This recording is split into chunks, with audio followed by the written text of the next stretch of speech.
Episode 5 की शुरुआत वहीं से होती है जहाँ पे एपिसोड 4 एंड हुआ था। चारिम पूछती है, तो रियल हनी तुम हो और तुम पूरा समय मुझसे झूठ बोलते रहे। और वो बहुत गुस्सा हो जाती है। हेंग कहता है, मैंने आपसे झूठ नहीं कहा, मैंने बस आपको सच नहीं बताया। चारिम बॉस से पूछती है, आपको कोई और नहीं मिला डैड? बॉस कहते हैं, मैं हेंग के अलावा किसी और से प्यार नहीं कर सकता। चारिम कहती है, आप बाद में पछताएंगे, और वहाँ से चली जाती है। बॉस हेंग को गले लगा लेते हैं और कहते हैं, उसे थोड़ा टाइम दो, कोई जल्दी नहीं है। आज तुमने आगे आके हमारे रिलेशनशिप को स्वीकार किया, तुमने बहुत अच्छा किया। हेंग कहता है, लेकिन मैंने कुछ भी नहीं किया।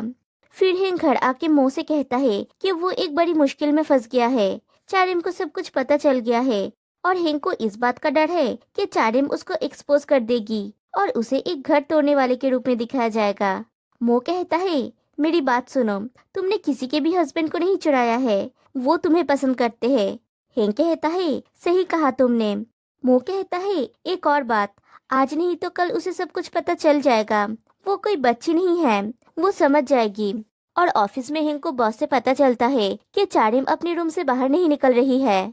बॉस कहते हैं, वो ना तो मेरी बात का जवाब दे रही है, ना तो मेरा मैसेज पढ़ रही है, ना खाना खा रही है और ना स्कूल जा रही है। बॉस फिर से कहते हैं, लेकिन तुम चिंता मत करना, ये मेरी फैमिली प्रॉब्लम है। हेंग कहता है, मैं चिंता कैसे ना करूं, ये मेरी गलती है। बॉस कहते हैं, नहीं, हमारी चिंता करने के लिए थैंक यू, सब कुछ ठीक हो जाएगा, चलो मीटिंग में चलते हैं। हेंग कहता है, रुकिए, आपके हाथ में चॉपिंग बोर्ड क्यों है? और बॉस को पता चलता है कि उन्होंने घर से निकलते वक्त टैबलेट की जगह चॉपिंग बोर्ड ले आए हैं और वो अपने फोन की जगह एसी के रिमोट का इस्तेमाल कर रहे हैं। हेंग कहता है, मुझे लगता है कि आपको बैठ के थोड़ा कॉफी पीनी चाहिए अपने दिमाग को शांत करने के लिए, मैं मीटिंग पोस्टपोन कर दूंगा। और बॉस हेंग का हाथ पकड़ लेते हैं और कहते हैं, मैं अब अच्छा महसूस कर रहा हूँ। फिर मो और हेंग केबिन के बाहर से बॉस की हालत देखते हैं। मो पूछता है, वो 1 घंटे से एसी के रिमोट के साथ बात कर रहे हैं, क्या वो ठीक है? हेंग कहता है, वो अपनी बेटी को लेके परेशान है, मुझे लगता है हमें उन्हें थोड़ा टाइम देनी चाहिए, हम उनकी मदद करने के लिए जो कुछ भी कर सकते हैं करेंगे। तभी अचानक मियाओ आके कहती है, हम नहीं कर सकते, मैंने चुपके से अकाउंट स्टाफ्स की बात सुनी, अगर हमारी टीम इस क्वार्टर की सेल्स टारगेट पूरी नहीं कर पाई, हमें ईयर एंडिंग बोनस नहीं मिलेगी। हेंग कहता है, लेकिन मैंने सुना है कि हमारी टीम सेल्स में अच्छा परफॉर्म किया है। न्यू ईयर कहता है, लेकिन लगता है बॉस अपनी फोकस खो चुके हैं। और वो दिखाता है टीम का परफॉर्मेंस ग्राफ कैसे नीचे जा रहा है। मो चुपके से हेंग से पूछता है, क्या ये तब शुरू हुआ जब से तुमने उनका फोन का लॉक स्क्रीन देखा था? हेंग कहता है, तुम सही बोल रहे हो, क्या हमारी टीम की डिजास्टर का कारण मैं हूँ? टेन कहता है, अगर वो कल के मेजर डील को क्रैक करने में फेल हो गए, वो सिर्फ हमारे ईयर एंडिंग बोनस में इफेक्ट नहीं करेगा, बल्कि बॉस को भी निकाला जा सकता है। फिर दिखाया जाता है नेक्स्ट डे सब बॉस को प्रेजेंटेशन रेडी करने में हेल्प करते हैं। हेंग पूछता है, बॉस क्या आप श्योर है कि आप ये कर सकते हैं? अगर आप चाहे तो हम प्रेजेंटेशन दे सकते हैं। बॉस कहते हैं, नहीं मैं ठीक हूँ, मैं रेडी हूँ प्रेजेंटेशन के लिए। फिर वो बहुत अच्छे से प्रेजेंटेशन देते हैं।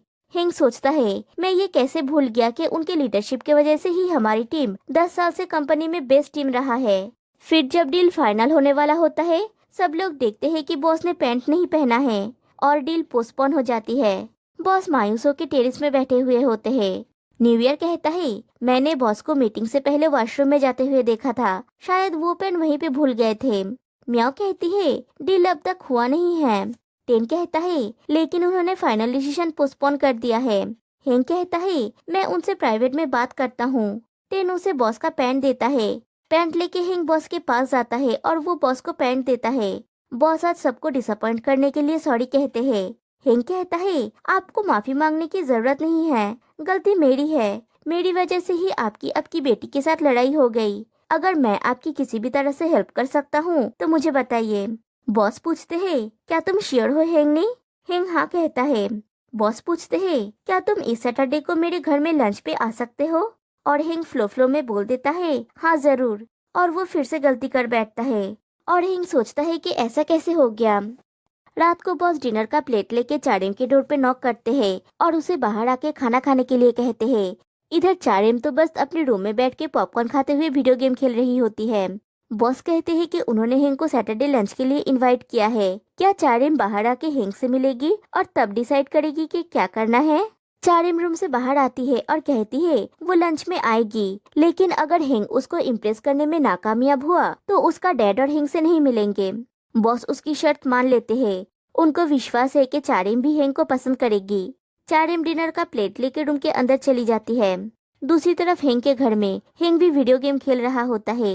मो आके पूछता है तुम अभी तक जगे क्यों हो, तुम्हें तो कल जल्दी उठना है ना उससे मिलने जाने के लिए। हेंग कहता है हमारी टीम का ईयर एंड बोनस मेरे ऊपर डिपेंड है, मेरी जगह पे कोई और होता तो उसे भी नींद नहीं आता।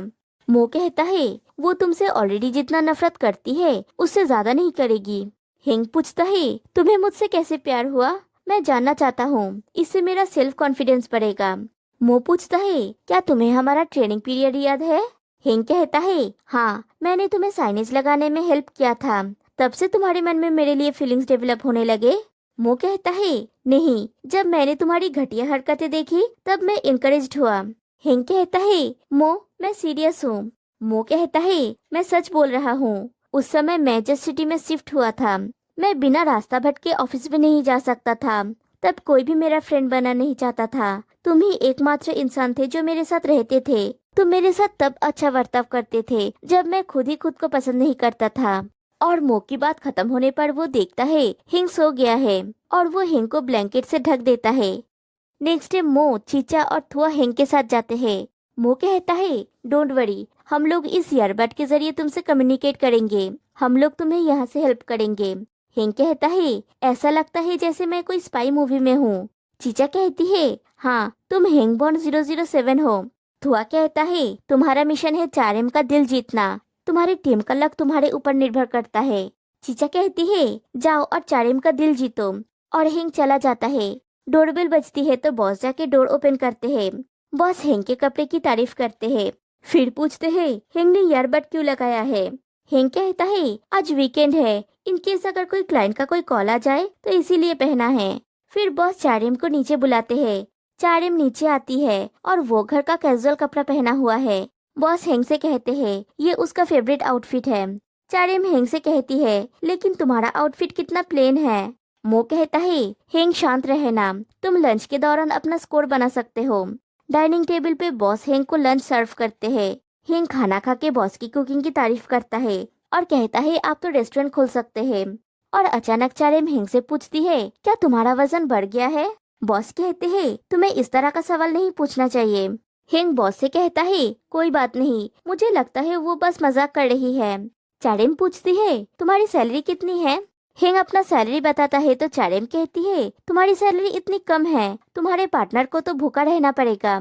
चीचा कहती है वो हेंग की लुक्स, वर्क और पर्सनल लाइफ को क्रिटिसाइज कर रही है। वो हेंग से कहता है मुझे लगता है वो तुम्हें परेशान करना चाहती है, अगर उसे अच्छे से बात करने से काम नहीं बन रहा है तो हमें प्लान बी का इस्तेमाल करना चाहिए। हेंग कहता है चारेम मैं आपके लिए केक लाया हूँ। चारेम केक ले लेती है और केक देख के कहती है ये बहुत यमी लग रही है। थुआ कहता है देखा, मेरा केक बहुत सी लड़कियों का दिल जीतने में काम आया है। चारेम कहती है मैं इसे निप्पो के साथ शेयर करूंगी और वहाँ से चली जाती है। बॉस को परेशान देख के हेंग पूछता है निप्पो कौन है, आपका हाउसकीपर। बॉस आंसर करते हैं चारेम का कुत्ता। और चारेम चिल्लाती है कि निप्पो ने केक थूक दिया है और सर हिला के ना बोल रहा है। चीचा कहती है वो बोल रही है कि उसका कुत्ता भी आपका केक नहीं खाना चाहता, मैंने खुद खा के देखा था केक कितना यमी था, और बहुत गुस्सा हो जाती है। हेंग बॉस से पूछता है क्या मैं आपका बाथरूम यूज कर सकता हूँ। बॉस उसे डायरेक्शन बताता है तो हेंग बाथरूम में चला जाता है। बाथरूम में जाके वो मो से कहता है मैं घर जाना चाहता हूँ। मो कहता है शांत हो जाओ हेंग, ये मत भूलो कि तुम 10 साल से एक सेल्समैन की नौकरी कर रहे हो, उस बच्ची को तुम्हारे दिमाग से मत खेलने दो। हेंग कहता है तुम सही बोल रहे हो, मैं हेंग बॉन्ड 007 हूँ, ऐसा कुछ भी नहीं है जो मैं नहीं कर सकता। मो कहता है मैंने उसका इंस्टाग्राम चेक किया है, उसकी लाइफस्टाइल सेम तुम्हारे जैसा है। हेंग कहता है ऐसा है क्या, वो मेरी जितनी कूल है। मो कहता है नहीं, वो पूरा दिन वीडियो गेम्स खेलती है, तुम उसे अपने साथ गेम खेलने के लिए क्यों नहीं कहते, शायद तुम दोनों में कुछ बात बन जाए। हेंग कहता है वो मेरी तरफ देखना भी नहीं चाहती, और उसके कान से ईयरबड कोमोड में गिर जाता है। हेंग बाथरूम से बाहर आता है और चारेम से पूछता है क्या तुम मेरे साथ गेम्स खेलना चाहते हो। और बॉस से कहता है मैंने सुना है कि आजकल के बच्चे गेम्स खेलना पसंद करते हैं, इसलिए मैं उसके साथ वीडियो गेम्स खेलना चाहता हूँ। चारिम कहती है तुम मेरे साथ गेम्स खेलना चाहते हो, तुम्हें पता भी है इसे कैसे खेला जाता है? हेंग कहता है मुझे थोड़ा बहुत पता है। चारिम कहती है मैं अपने स्कूल की ई-स्पोर्ट्स चैंपियन हूँ, अगर तुम्हें डर नहीं लग रहा है तो हम ट्राई कर सकते हैं। तीनों गेम्स खेलने के लिए रेडी होते हैं। बॉस हेंग से कहते हैं मैंने कई बार उसके साथ गेम्स खेला है, मुझे हमेशा गोली लग जाती है और उसे ये पसंद नहीं। हेंग कहता है इट्स ओके, हम इस बार एक टीम के रूप में खेलेंगे, मैं आपको हेल्प करूंगा। चारिम कहती है हेल्प करने की कोशिश मत करना, बस मेरे रास्ते से दूर रहना। और दोनों एक दूसरे को चैलेंजिंग लुक देते हैं। चीचा कहती है अगर हेंग अब भी उस घर में है मतलब हमारे वीडियो गेम्स का प्लान काम कर रहा है। थुआ कहता है वो आजकल के बच्चों के साथ वीडियो गेम्स में कम्पीट नहीं कर सकता। मो कहता है डोंट वरी, हो सकता है कि रियल लाइफ में वो एक लूजर है, लेकिन वर्चुअल वर्ल्ड में वो माउंटेन के जैसा स्ट्रॉन्ग है। वर्चुअल वर्ल्ड में सब लोग उसे कहते हैं माउंटेन स्पिनर। गेम में हेंग बहुत अच्छे से एनिमीज को मार गिरा रहा होता है, फिर बॉस को गोली लग जाती है और दोनों एक साथ टीम बना के गेम खेलते हैं और जीत जाते हैं। फिर देखते हैं घर की हालत एकदम बिखरी हुई है। हेंग माफी मांगता है और कहता है जब मैं गेम खेलता हूँ तो मैं एकदम उसमें खो जाता हूँ। चारिम देखती है कि उसके बर्थडे में उसकी मॉम ने जो गिफ्ट दी थी वो टूट गई है। चारिम बहुत ज्यादा गुस्सा हो जाती है और चिल्लाती है कि मेरे घर से निकल जाओ। नेक्स्ट डे ऑफिस में हेंग बॉस से पूछता है क्या चारिम ने मेरे बारे में कुछ कहा? बॉस कहते हैं अब और वो अपने रूम में नहीं छिपती है, लेकिन इसके बदले में मैं और तुमसे बात नहीं कर सकता, तुम्हें देख नहीं सकता, तुम्हें छू नहीं सकता, मुझे ऐसा दिखाना होगा जैसे तुम हो ही नहीं। ये मेरे लिए बहुत कठिन है हेंगनी, तुम मेरे साथ सेम रूम में हो लेकिन मैं तुम्हें देख भी नहीं सकता। हेंग पूछता है बॉस फिर हम साथ में काम कैसे करेंगे, आप ऐसा नहीं कर सकते। बॉस कहते हैं चुप करो, मैं कुछ नहीं सुन सकता, कल मेरी मीटिंग है, मुझे मीटिंग की प्रिपरेशन करना है। और वहाँ से चले जाते हैं। हेंग मो से हेल्प मांगता है और कहता है अगर बॉस ऐसा बिहेव करते रहे तो कल का डील क्रैक नहीं कर पाएंगे, प्लीज मेरी हेल्प करो। मो कहता है अब सिर्फ एक ही रास्ता बचा है, तुम्हें कंपनी से रिजाइन करना होगा ताकि बॉस फिर से काम में फोकस कर सके। हेंग कहता है ऐसा मत बोलो, क्या तुम मेरे लिए उससे बात कर सकते हो, प्लीज हेल्प मी। मो कहता है चीजें तुम्हारी वजह से ऐसी बन गई है। हेंग कहता है मेरी गलती नहीं है, उनका मेरे ऊपर क्रश है। मो पूछता है क्या तुमने कभी भी उन्हें रिजेक्ट किया, क्या तुमने कभी भी उनके साथ क्लियरली बात किया है? तुम हमेशा प्रॉब्लम से भागते रहे, अगर तुम शुरुआत में ही सब कुछ क्लियर कर देते तो चीजें इतनी ज्यादा नहीं बिगड़ती। और गुस्सा होके वहाँ से चला जाता है। फिर हेंग के पास न्यू ईयर आके कहता है बॉस ने मुझे तुम्हें ये देने के लिए कहा, और एक नोट दे के चला जाता है। और वो नोट देख के हेंग परेशान हो जाता है। बॉस ने उसे आज रात एक गेम में इनवाइट किया है। वो रात को वीडियो गेम में एंटर करता है, वहाँ पे बॉस होते हैं। उस गेम में बॉस और हेंग साथ में टाइम स्पेंड करते हैं। बॉस कहते हैं इस दुनिया में कोई भी उन्हें नहीं रोक सकता। वो दोनों गेम में साथ में टाइम स्पेंड करते हैं और उन्हें बोनस पॉइंट मिलती है जहाँ पे वो अपने रिलेशनशिप स्टेटस को बदल सकते हैं।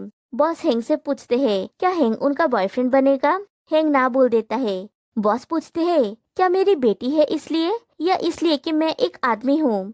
हेंग हर बार ना कहता है और कहता है मैं आपको एक ऐसे इंसान के रूप में देखता हूँ जिनका मैं रिस्पेक्ट करता हूँ। जब भी हमारी टीम किसी प्रॉब्लम में होती है आप हमेशा हमें प्रोटेक्ट करते हैं। हर बार जब भी मैं कोई मिस्टेक करता हूँ आप मुझे समझाते हैं, आप मुझे सिखाते हैं मैं अपना काम और भी बेटर कैसे करूँ। मैं बहुत लकी हूँ कि आप मेरे बॉस हैं। बॉस पूछते हैं तुम मुझे चूज क्यों नहीं कर सकते? हेंग कहता है क्योंकि मैं आपसे प्यार नहीं करता, मैं चाहता हूँ कि हम पहले की तरह हो जाए। मुझे प्यार करने के लिए थैंक यू सो मच। वो लोग गेम से बाहर आ जाते हैं और बॉस रोने लगते हैं। तभी चाड़ेम वहाँ पे आती है और बॉस को रोते हुए देख के पूछती है क्या हुआ है? बॉस कहते हैं कि हेंग ने उन्हें रिजेक्ट कर दिया। चाड़ेम उन्हें दिलासा देती है और कहती है मैं आपके पास हूँ। बॉस पूछते हैं क्या तुम मेरा ये वाला रूप देख के डिसअपॉइंटेड हो? चारिम कहती है इट्स ओके, आपने कुछ भी गलत नहीं किया, और फिर से हक कर लेती है। दूसरी तरफ हेंग मो से कहता है उसने बॉस को बोल दिया है। मो कहता है तुमने उनके जैसे एक परफेक्ट इंसान को रिजेक्ट कर दिया, तुम्हें किस तरह का पर्सन चाहिए? हेंग कहता है मुझे ऐसा कोई चाहिए जिसके साथ मैं कंफर्टेबल फील करूँ। और हेंग को एहसास होता है कि वो पर्सन है मो। मो पूछता है तुम अचानक चुप क्यों हो गए, तुम्हें पता है दुनिया में ऐसा कोई भी नहीं है। फिर कहता है अगर तुम्हें कुछ और नहीं कहना है तो मैं जा रहा हूँ। हेंग मो को रोकता है और बियर के लिए पूछता है। फिर हिंग फ्रिज से 2 बियर का कैन लाता है और एक मो को देता है। ये वही कैन होता है जो हिंग ने सील कर दिया था और कहा था कि जब वो दोनों ट्रेनिंग पीरियड में पास हो जाएंगे तब इसके साथ सेलिब्रेट करेंगे। मो कहता है मुझे लगा था कि तुमने ये ऑलरेडी पी लिया है। हिंग कहता है हमने प्रॉमिस किया था कि हम साथ में सेलिब्रेट करेंगे, तब से मुझे तुम्हारे साथ सेलिब्रेट करने का चांस नहीं मिला। मो कहता है रुको, ये बियर तो 8 साल पुराना है, क्या ये पीने लायक है? हिंग कहता है सही कहा तुमने, मुझे नहीं पता, तुम पहले पियो। लेकिन वो सच में पीने के लायक नहीं होता। हिंग कहता है मेरे पास एक और है, लेकिन मैं पहले पीऊंगा। और हिंग एक सिप लेता है, फिर उसी से मो सिप लेता है, फिर से हिंग पीता है और दोनों में इनडायरेक्ट किस होता है। मो कहता है उस रात चांद आज की तरह ही खूबसूरत था। हिंग कहता है लेकिन मुझे लगता है कि आज ये और भी ज्यादा खूबसूरत है। और यहीं पे एपिसोड 5 एंड हो जाती है। तो गाइस कैसा लगा आपको आज के एपिसोड? फिर मिलते हैं नेक्स्ट वीडियो में, तब तक के लिए बाय बाय।